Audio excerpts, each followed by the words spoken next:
Alright. Hey, so these 5 habits will impress your flight instructor, but will they make you a better pilot? Let's find out. Okay, so the first habit is actually doing the recommended reading your instructor assigned. This shows them that you actually care about what you're doing and that they're not just wasting their time. Also, they'll be more willing to work with you if something does go wrong later on during your training. I know this habit is very straightforward, but will it actually translate into you being a better pilot? Well, that depends. So I used to show up during the time that I was supposed to with my instructor, read the assigned reading that he assigned me the night before or even the week before, but instead of sitting there and being coachable, I wanted to argue with him. You guys,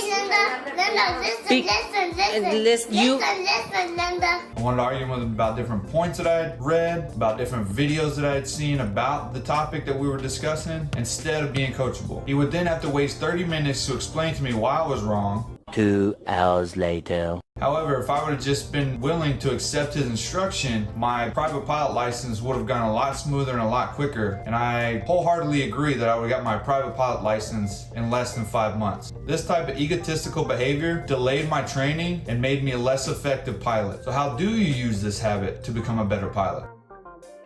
Yeah, so I still read the reading that I was assigned the night before or the week before, but now I just apply it to what I'm expected to learn in that session with the instructor, and I give him time to explain what he needs to explain to me instead of arguing with him about mediocre points that really have no bearing on that lesson. Next, I listen more than I talk. So God has given us 2 ears and 1 mouth for a reason. We should be listening more than we're speaking when we're sitting down with our instructor. So when I'm doing a ground training with my instructor, I always make sure that I have a pen and paper handy. This is so that I can write down any information that I might be struggling with and ask him later on, or it allows me to look up that point later on in my free time.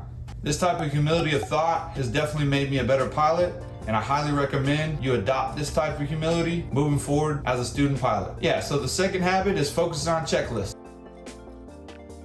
This is something I seriously struggled with as a private pilot student, and I even struggled with a little bit as an instrument student. Yeah, so as I've started making this a priority in my training, it's helped me figure out and be aware of the different phases of flight, which ultimately helps with situational awareness. Yeah, so maintaining situational awareness throughout my flights definitely helped me develop my skills as a pilot. One way I've been making this a priority is by doing what I like to call mental flights. Yeah, so what a mental flight is essentially walking through your checklist or what you plan to do that flight about an hour before your flight. That way it's fresh in my mind when I actually go fly. But how I do this is I go by the checklist step by step and make sure that I hit all the points and their associated phases of flight. So that way I know I don't miss anything. The mental flights are a great actionable step for me that I use to help me get more familiar with my checklist. Now, will this habit of focusing on checklists make you a better pilot?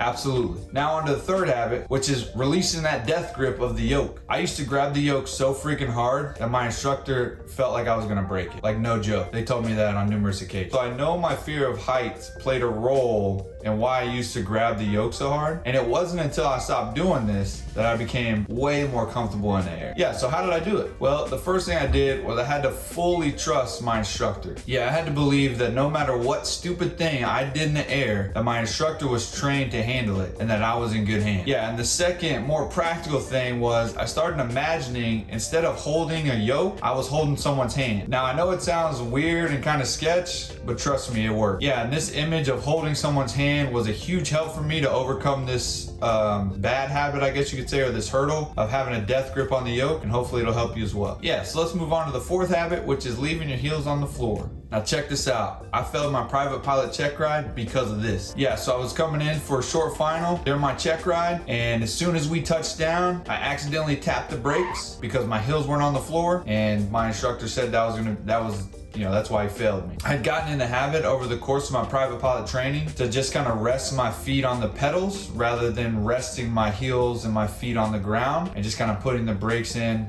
as needed. And that, during the check ride, during the most crucial part, it cost me. If this is something you struggle with, this is what I did to get in the habit of keeping my heels on the floor. Yeah, so the first thing I did was I started taxiing every flight with my heels on the floor. I'd start the taxi with my heels on the floor and I wouldn't take them off. One of the reasons why I did this is because I used to ride the brakes when I would taxi. Instead of using the power to control my speed, I would use the brakes to to control my speed. I would just leave the power setting, like if it wasn't windy or something, I would just leave the power setting at 1,000. And then if I felt like we were going too fast, I would just put the brakes in instead of bringing the power back maybe to 900 or 800 or something to slow me down. So that was the first thing I did to kind of help me get out of this habit of having my heels off the ground. But the next thing I did was I told my instructor to tell me every time he noticed my heels weren't on the floor. That way your instructor can hold you accountable while you're trying to break this bad habit. Now this is a fundamental habit, and if you ask 100 pilots, 99% of them fly with their heels on the ground, and so you take that for what it's worth, if that's gonna make you a better pilot or not. And lastly, get in the habit of setting your trim. Yeah, trim is often referred to as the poor man's autopilot, and for good reason. And once I figured out how to make this work for me, it drastically improved my flying skills. Yeah, so how do you set trim, like effectively? Because we all can slide the dial up and down, right? How do we do it effectively? Yeah, so what I do is I literally get to cruise, get to straight and level, and then I just let the yoke go. Just like, let it go. And I just kind of let it go like that, and then I'll feel what's going on, if the nose is pitching down or if the nose is pitching up, and then that'll give me an idea of what I need to do with my trim. Yeah, once I figured this out and was actually able to use this as the poor man's autopilot, flying became a lot more simple. And so once you're able to kind of, like I said, fine tune this, it allowed me to stop fighting the aircraft and allowed me to kind of think more ahead and stay ahead of the aircraft for the next phases of flight, and ultimately made me a safer and better pilot. Now, if you're having trouble with your landings, I highly recommend you check out this video right here. And until next time, stay safe out there.